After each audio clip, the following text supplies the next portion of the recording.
Most of our clients are great lawyers, but the problem is a lot of our clients, when they come to us, don't know how to close a deal. They don't know how to sell.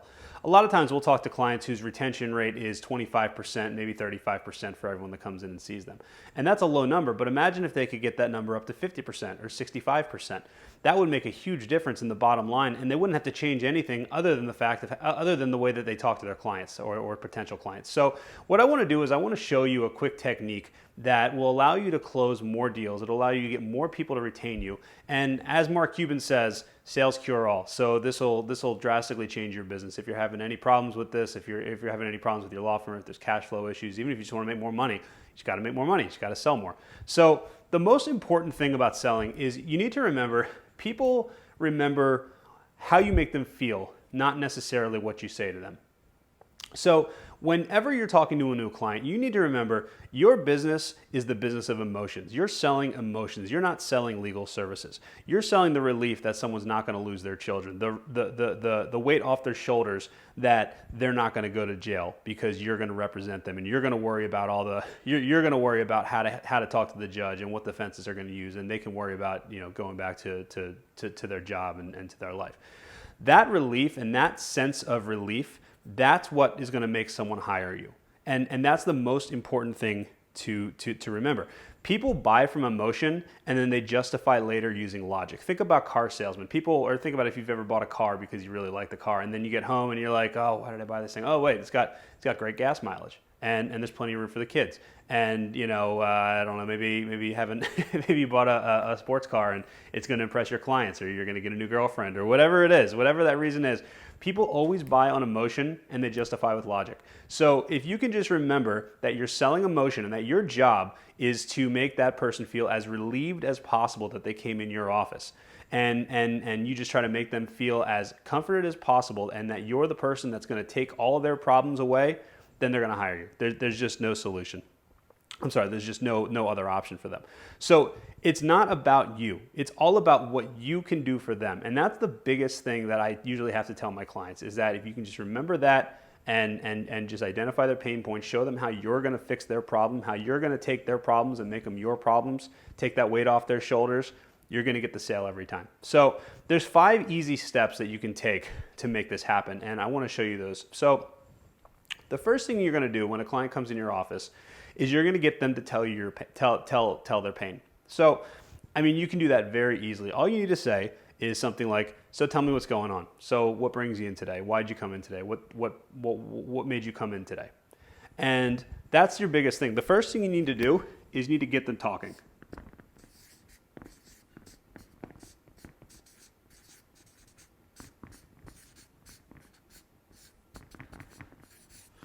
And while they're talking, now this is very difficult to do, and I am totally guilty of this, and I have to remind myself. I actually have a Post-it note on my computer monitor that says to do this. This is the most important thing that you can do in this entire conversation, and that is you can shut up and listen. Now, there's a tendency to want to solve every problem that they have as it's happening, as they're telling you, well, I've got this, and they say, oh, I can help you with that, and then I've got this, and you got that. What you need to do is you need to let them talk, and you need to let them keep talking and keep talking and keep talking. The longer that they talk, the better, because when people start telling you their problems, that means they trust you. So what you need to do is you need to start identifying their pain points, and they're going to tell you, trust me, you tell them to keep, if you tell them say, what is your problem, and leave an open-ended question like that, they're going to tell you their problems. So as that's going, you need to be kind of making these mental notes of different things that are obviously weighing on them, what their worries are, what their concerns are, what their goals are, what's going to happen if they don't hire an attorney, and emotionally, how is that going to affect them. So the entire time, fight your urge to say anything. Don't say anything. Bite your tongue if you have to. Just shut up, listen, and let them talk. Now, once they stop talking and once they kind of slow down, you're going to take those pain points that you heard about. And I know that you typically have questions that you'll ask a new client, just depending on the circumstance. But what you want to do is you want to start asking them open-ended questions about their pain points. So step 3 is going to be ask questions.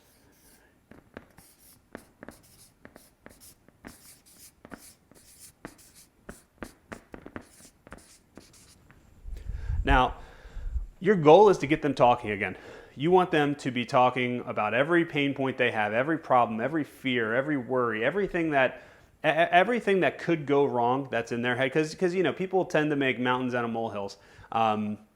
Especially someone who's never been through the legal system before, someone who's never been arrested, someone who's never been in a car accident, someone who's never been going through a divorce or had maybe the custody of their children challenged or things like that. Every possible horrible thing that could happen, and probably won't happen, but everything that they can come up with in their head is going through their head. And I know you've experienced this. So basically what you need to do is you need to let them get all those fears, all those emotions out. And as they tell you these things, they're going to start trusting you more. And that's a great thing. I mean, people tell, who do people tell their deepest secrets to? Their therapist, their spouse, their lawyer, people that they trust. So while this is happening, you need to ask open-ended questions. And then again, shut up and let them talk. That's all you want to do, is you want to keep them talking, and you want to keep them talking, keep telling about their pain points, keep telling about every problem, every fear they have. Now, when this slows down, and again, do not interrupt them, just let them go. This could go on for 20 minutes or half an hour, whatever it is, you're going to get the sale. If the longer it goes, the higher your chances are of getting the sale. So what you need to do after kind of the conversation is concluded and they've kind of got all their fears out there, you've asked them all the questions that you can kind of think of, and typically you want to ask them maybe 5 to 10 questions, just kind of to keep them going. Once that happens, you need to empathize with them. You need to show them that you understand.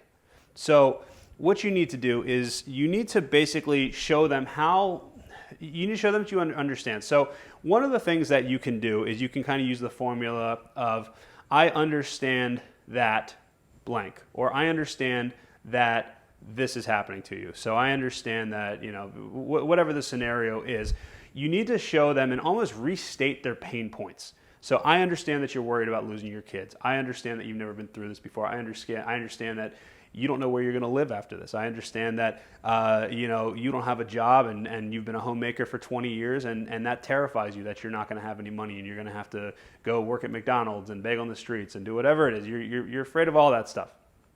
And then what you're going to do is you're going to offer them help. And you're going to say, I understand this, I understand that, I understand all this. And you're going to say, would you like me to help with that?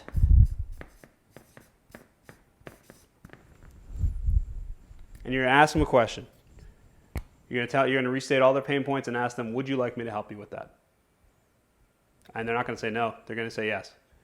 And then from there, it's basically, okay, let's get started. And that's how you do it. That's what we do with our clients.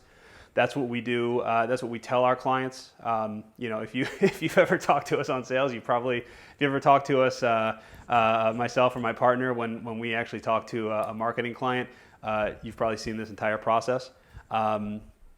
We tell all of our clients this. It works great, and it's something that you should absolutely try because it's going to increase your